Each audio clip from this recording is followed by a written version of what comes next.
The milk steamer hissed like a small, agreeable dragon as Alba tilted the pitcher and watched the cream abloom. She liked this part. The narrow focus, the exactness of wrist and temperature, the way a latte could be coaxed into a heart, a leaf, a swan if the morning and her patience cooperated. I hope you're going to enjoy this story, and if you do, don't forget to like, subscribe, and leave a comment. Thanks so much for watching. It was still early, the hour when regulars were soft-spoken, and the bell over the door felt louder than it should.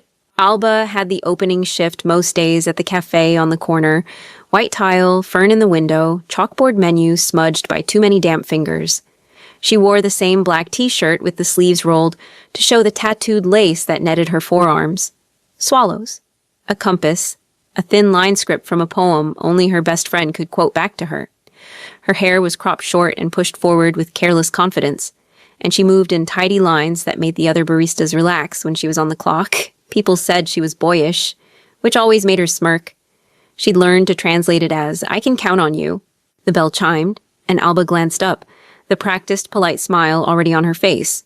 The woman who walked in didn't belong to the hour. She had a late afternoon presence at 8:30 in the morning, pale dress skimming the knee, a cardigan thrown around her shoulders like an afterthought, sunglasses she removed as if remembering where she was. Feminine in the unhurried way some women are, like they've learned to give gravity to small movements. She tucked a lock of caramel hair behind her ear, and Alba's smile dissolved into something else. It wasn't immediate. Alba froze for half a second, milk pitcher still in her hand. She knew that face, not from passing on the street, not from some random ad. She'd seen that face dozens of times in videos she'd replayed on long, restless nights. The same full mouth, the same deliberate way she looked at whoever she was touching, like she was letting them in on a secret. Alexis. No stage name needed. She was one of Alba's favorites, the one she'd search for when she wanted something that worked every time. Alba had never expected to match the woman who'd made her bite her lip and arch into her own hand with someone who now stood 10 feet away, flesh and blood, about to order a coffee. Alexis. Alba blinked, and the name thudded quietly through her. Alexis, whose videos had been wrapped up in the private rituals of Alba's lonelier nights. Alexis, whose voice she'd learned by accident, then on purpose. Alba had found her in a rabbit hole of recommendations and stayed. Not just for the body, because that would have been too cheap a story, but for the warmth that came through the screen. Alexis looked like she cared about the person she touched, and that had been enough to make Alba cue and re-cue those scenes on evenings when the city felt like static and she wanted something steady to lean toward. She had never told anyone that. She hadn't needed to. It was a small and harmless secret. It had kept her company. Hi, the woman said, stepping up to the counter. What do you recommend if I'm trying to be good but still want sugar? Her voice did the rest. Alexis, definitely. Alba's mouth moved before the rest of her caught up. If you're trying to be good, our banana bread is technically a fruit, she said, deadpan. And I can do a flat white with oat milk. It won't ruin your life. A soft laugh lifted the corners of Alexis's mouth. Sold on the flat white, she said. And half a slice of banana bread, if you're willing to commit a moral compromise with me. I love compromise, Alba said, punching it in. Name for the cup? There was a tiny pause. Alba watched it land, that crossroad where famous people had to decide how they wanted to be spoken to. The woman's eyes flicked up and met hers. Lex? She said finally. Just Lex. Lex it is. Alba wrote it with her smallest, most careful handwriting, though her heart had gone a little off meter. She did not look back again as she worked the shots and breathed steam hot across her knuckles. She didn't need to. She could feel the attention at the periphery of the counter, like heat from the oven. When she handed the cup across, she added a quick, neat heart in the foam, muscle memory, and a risk. Lex looked at it, then at Alba, then took a measured sip. It's very good, she said. Thank you. Pleasure, Alba said. Lex left with a half smile and a paper bag. The bell over the door sang her out into the morning, and for the next 2 hours, Alba pulled shots and wiped counters and told herself to stop replaying what had just happened as if it were a scene and she could rewind it to find a different angle. She told herself she had maintained equilibrium. She did not, under any circumstances, tell herself she had just made coffee for the woman she'd once queued up on a screen, while her bedroom was lit only by her phone. She did not, under any circumstances, picture that patient mouth around a coffee cup. By the fourth day in a row, there was a pattern. Lex at 8:37, sunglasses perched on her head, sometimes with a tote bag, sometimes with only her phone. She tried different things. A cappuccino. More foam than sense, Alba warned dryly. A cortado. Now we're talking. A tea. We will forgive you this once. She sat in the corner near the plant and worked on a small laptop, leaving every third or fourth visit with a second drink to go, as if there were another person she might be bringing it to. Alba did not ask. On the fifth morning, the shop wasn't busy. Alba was restocking lids when Lex approached, holding her empty cup like a question. Do you ever put the little leaves on purpose? Lex asked, the hint of a grin betraying that she already knew the answer. Only for people who tip, Alba said. Or for the ones who look like they might sue us if they don't get latte art. Good to know, Lex said. Her gaze was easy, direct without being invasive. You run the place? I run the coffee machine, Alba said. The place runs me. Fair? Lex looked like she might leave, then didn't. It must be nice, making something that instantly makes people feel better. It's coffee, Alba said. It's not chemo. Still, Lex said lightly. There were a dozen practiced replies sitting on Alba's tongue. She shelved all of them and set the lids aside. What do you do? She asked, though the inside of her body already knew. Lex's mouth tilted. I used to be in film, she said, vague with intent. Now I'm trying to figure out what comes after that. Alba nodded like it was generic. Director? Not exactly. A small pause. I was on camera. The air seemed to sharpen and simplify between them. Alba kept her face still so she could watch the smallest things. How Lex's shoulders retracted a millimeter. How her hand tightened around the paper cup. Alba recognized self-protection when she saw it. She also recognized the impulse to walk away from it. Ah, Alba said. Then thank you for your service. Lex huffed an unexpected laugh, the sound of something uncoiling. You're not going to ask me to say the name of something, are you? She said wry. No, Alba said. I'm going to pretend I'm a civilized person. Besides, I don't ask celebrities for lines while I'm at work. There, a flicker across Lex's eyes that said, you know, without the ugliness that usually followed.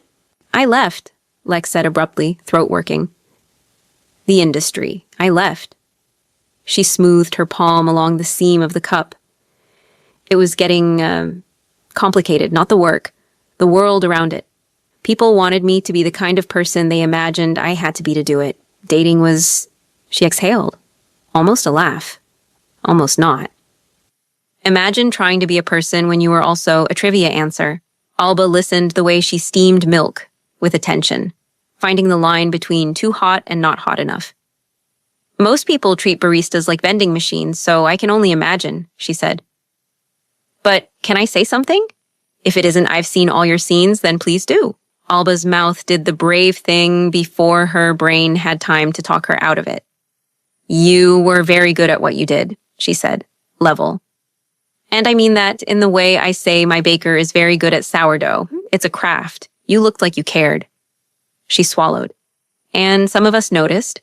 Color rose in Lex's cheeks so quickly that Alba wanted to pocket the moment and keep it.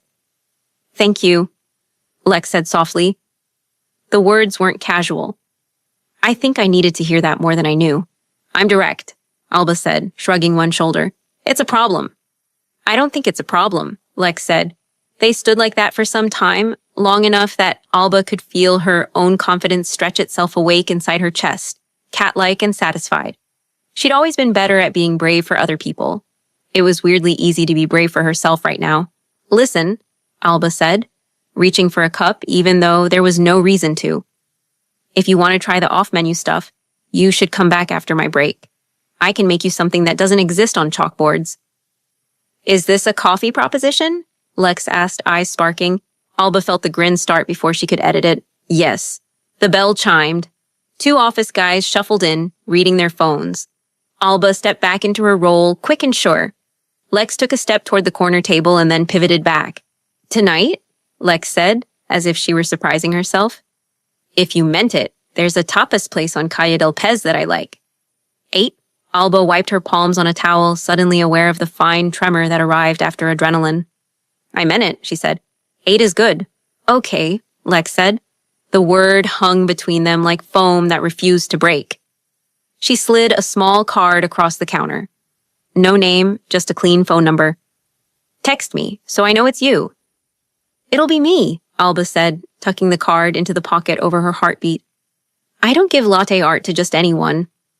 Lex's laugh followed her back to her table, softer this time, as if they had built a small private room inside the public one and were figuring out how to leave the door ajar. The day went on. Alba made 3 dozen coffees and broke 1 saucer. She ignored a coworker's knowing eyebrows and the way the world seemed lighter at the edges. On her break, she stood in the alley with a bottle of water and thought about honesty, about the nights she'd pressed play and let Alexis's steady voice anchor her, about how easy it would be to pretend she hadn't done that. She decided not to pretend. If she was going to be brave, it should be useful.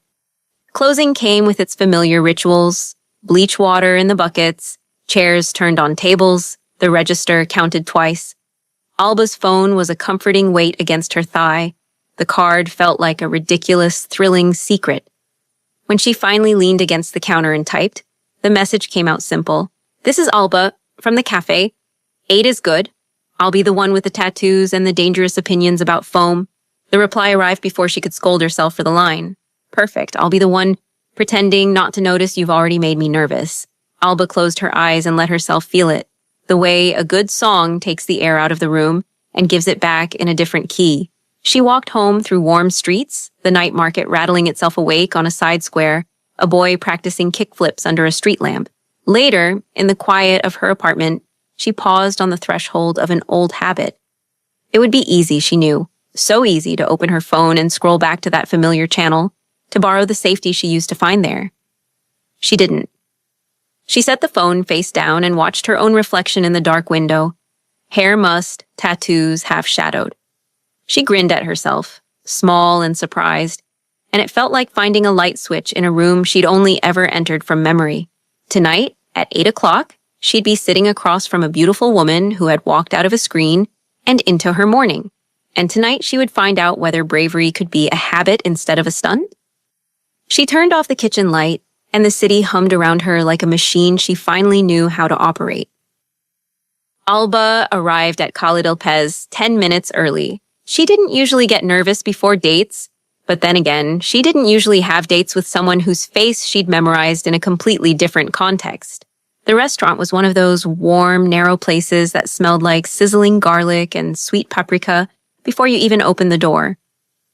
Yellow light spilled out onto the sidewalk in a soft rectangle, catching in the steam of passing traffic. Inside, the walls were lined with framed flamenco posters and crooked shelves of wine bottles, and from where Alba stood, she could see the open kitchen and the chef's back, moving with slow authority. She was halfway through, counting the tiles on the building across the street when she saw her. Alexis approached with a confidence that didn't seem rehearsed. She wore a silk camisole under a loose beige blazer, jeans that skimmed her hips, and small gold hoops that caught the streetlight when she smiled. Alba could see already that it wasn't a glam for the camera smile. It was smaller, quieter, like Lex was letting her in on something private. "Hey," Lex said, as if she'd been meeting Alba here every Thursday for years. "Hey yourself," Alba replied. "You clean up, okay?" Lex's mouth tilted in mock offense. "And here I was thinking I'd impress you." "Oh, you did," Alba said, "just making sure you work for it." They slipped inside. The host led them to a small table tucked near the back, close enough to the kitchen that Alba could hear the scrape of the spatula and the occasional burst of rapid Spanish from the chef.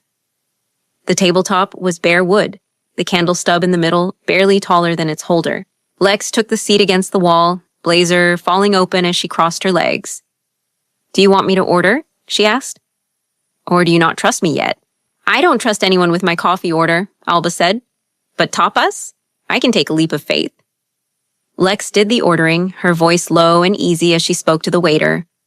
When he left, she folded her hands and looked at Alba in a way that was more deliberate than casual. "So," she said, Are we pretending we don't know who I am? Or are we skipping to the part where you already do? Alba held her gaze. I know, she said plainly. And I'm not pretending. Lex's shoulders softened. How? You mean, how do I know? Lex nodded. Alba leaned forward on her forearms. Because I've watched you, she said, unflinching. Not in some creepy memorize your address way. Just, you were on my screen, more than once. And I noticed you weren't just doing a job. You looked like you actually liked people. Like you liked making them feel good. Lex blinked as if bracing for a punch that never came. That's not what most people say when they recognize me. What do they say? Lex smirked, but it didn't reach her eyes. Usually, something along the lines of, oh my God, you're that girl who, followed by a very specific description of a scene, or they ask if I'm still doing it, or they ask for a picture. I'm not going to do any of that, Alba said, because I'm more interested in who you are when the camera's not there. Lex studied her for a beat, then let out a quiet laugh. You're dangerous, you know that? So I've been told. Their food arrived, small plates of garlic shrimp, blistered peppers. Alba poured them both glasses of sangria, the citrus floating like stained glass in the red wine. As they ate, Lex started talking. Not in the rehearsed, guarded way Alba expected, but in a slow, spilling out kind of way. About the first shoot she'd ever done, how she'd been terrified until she realized she could set her own boundaries. About the money being good, sure, but the relationships being non-existent. About friends who stopped calling, partners who couldn't handle it, but were fine with watching porn themselves. It was like no one could see me without the work attached, Lex said, leaning back in her chair. And at some point, I started wondering if I'd ever meet someone who could. You have now, Alba said simply. Lex's expression faltered. Not because she didn't believe it, but because she looked like she wanted to. They finished the plates and lingered over a glass of wine. So, Lex said finally, do we do the polite thing and end the night here? Or do we admit we're both wondering the same thing? Alba tilted her head. And what's that? Lex's mouth curved slowly. What it would be like if you were the one touching me. Without a director telling me where to look. Alba's pulse ticked up, but her voice stayed steady. We could find out. Lex didn't break eye contact. I live 5 blocks from here. The decision didn't feel rushed. It felt inevitable.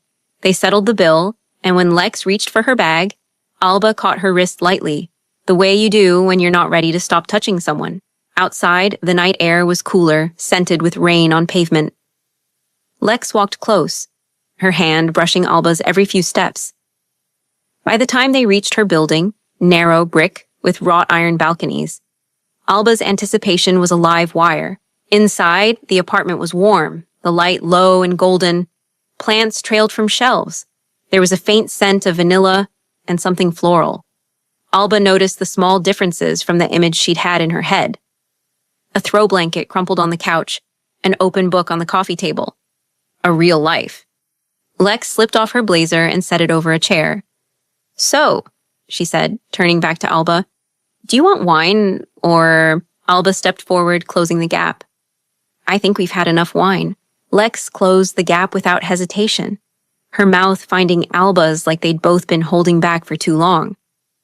Alba's hands were on her waist instantly, pulling her in until there was nothing between them but heat. Lex kissed like she meant it. No slow let-in, no pretending to take her time. And Alba met her with the same hunger, deepening it until breathing became optional. This wasn't for a camera or for anyone else's eyes. It was just them, finally doing exactly what they wanted. By the time they reached the bedroom, Alba was certain of 2 things. That she had never been this turned on by the reality of someone she'd first met on a screen. And that this was only the beginning. The bedroom was dim, lit by the glow of a small lamp on the nightstand. Alba took a second to just look at her. Lex standing barefoot at the edge of the bed, hair loose now, camisole strap sliding slightly down one shoulder. The air between them felt thick, like every breath carried the weight of possibility. Alba wasn't used to being nervous, but she felt it now. Not the bad kind, more like the alert hum before a race starts. This wasn't a stranger she'd met on an app. This was someone whose body she'd seen before in detail.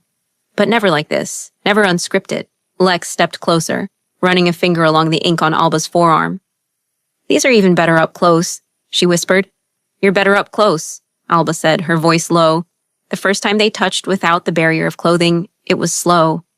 Almost too slow, like they were both aware of exactly how different this was from anything Lex had done in front of a lens. Alba traced her fingertips down Lex's spine, feeling the subtle shiver under her skin, and Lex pressed her mouth to Alba's collarbone in a way that felt personal.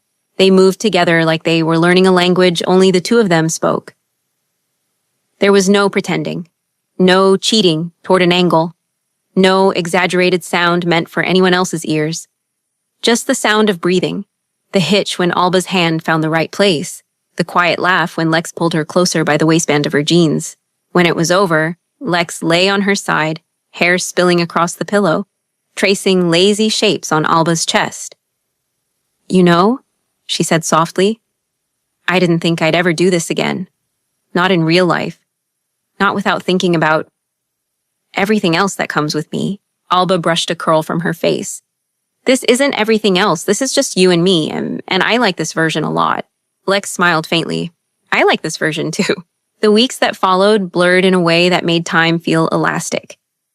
Alba would see Lex in the cafe some mornings, though now they'd exchange a quick smile that meant last night before Lex took her usual seat. They went out for dinners, wandered the park on lazy Sundays, and spent enough nights together that Alba started keeping an extra toothbrush in her bathroom. One evening, sitting cross-legged on Lex's couch, Lex let out a breath that sounded like she'd been holding it for days. I've been thinking, she said, picking at the edge of the throw pillow. I left the industry because I couldn't find anyone who understood it. But you don't just understand it, you don't judge it. I'm not about to start, Alba said. What if, Lex said slowly, we did it together? Not the industry as it is, but something new. Something where we decide everything, no strangers telling us how it has to look. Just us. If people want to watch, fine. If not, it's still ours. Alba tilted her head. You mean, start a channel? Like our channel? Lex nodded, a small spark in her eyes. We could make it what we want. Real, no pretending. Alba grinned. You're talking to a woman who once rebuilt a busted espresso machine in her kitchen just because she wanted to know how it worked. I'm in. They spent the next few weeks planning, not just the content, but the boundaries, the lighting, the mood they wanted to create. Alba bought a camera. Lex showed her how to set up a shot that felt intimate without losing quality. They laughed a lot, argued a little, and tested the settings more than once in ways that didn't make it into the final cut. Their first upload wasn't polished. It didn't need to be. It was them, touching, talking, laughing between kisses. And it looked nothing like the kind of scene that had made Alexis famous years ago. The comments came quickly, surprising them both. People calling it refreshing, real. The first time I believed what I was watching. Within a month, they had thousands of subscribers. By 3 months, the income was more than either of them made at their day jobs. One night, after filming, they collapsed together on the couch, the city glowing through the window behind them. Lex rested her head on Alba's shoulder. I think I'm happy, Lex said, almost surprised. Like, actually happy. Alba kissed the top of her head. Good, because I am too. And for the record, she tilted Lex's chin up. I was right the first time. You are better up close. Lex's laugh was quiet, but it lingered, curling into the warm space between them. They didn't need a script anymore. They had the real thing, and now everyone could see it.